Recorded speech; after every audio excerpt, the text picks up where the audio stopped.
Alat reproduksi pada pria adalah penis. Saluran penis terdiri dari urinary bladder, symphysis pubis, vas deferens, uretra, penis, gland penis, dan yang terakhir adalah prepuce.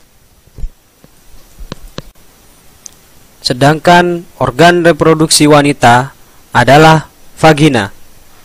Saluran vagina terdiri dari ovarium, saluran kelamin.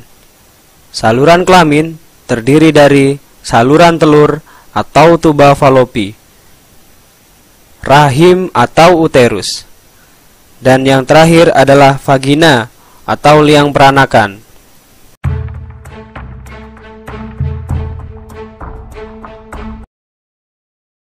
Tubuh manusia, khususnya pada tubuh wanita, sel telur yang akan diproduksi keluar dan akan matang. Kemudian sel telur ini akan dikirim melalui saluran rahim.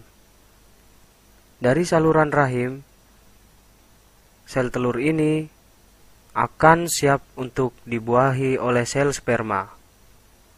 Di saluran rahim inilah sel telur nantinya akan menuju kantong rahim untuk bertemu dengan sel sperma.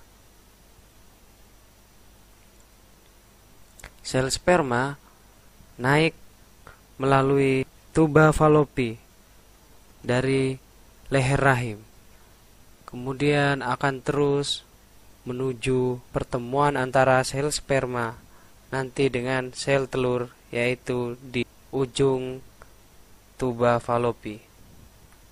Ribuan sel sperma ini ketika menemukan sel telur akan berusaha untuk membuahi sel telur.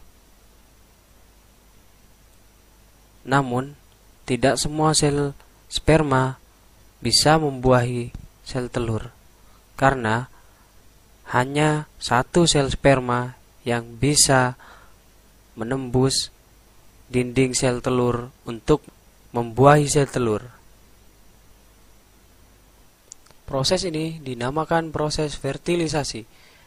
Proses fertilisasi, sel sperma akan menembus sel telur. Kemudian sel telur akan memecah menjadi dua bagian. Bagian ini akan terus berkembang sehingga nantinya akan menjadi zigot. Zigot ini juga akan masih terus berkembang sesuai dengan perkembangan dalam tubuh ibu. Plasenta dengan embrio dihubungkan oleh tali pusat. Di dalam terdapat dua buah pembuluh nadi dan sebuah pembuluh bilik yang berhubungan dengan pembuluh-pembuluh darah.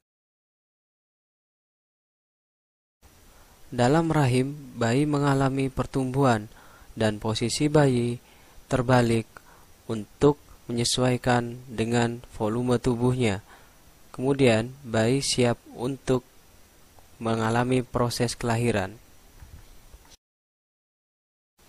Setelah kurang lama 40 minggu, bayi dalam rahim sempurna dan siap lahir. Kelahiran ini dimulai dari penekanan tekanan bayi dalam rahim untuk berusaha keluar. Proses ini dinamakan proses dilatasi.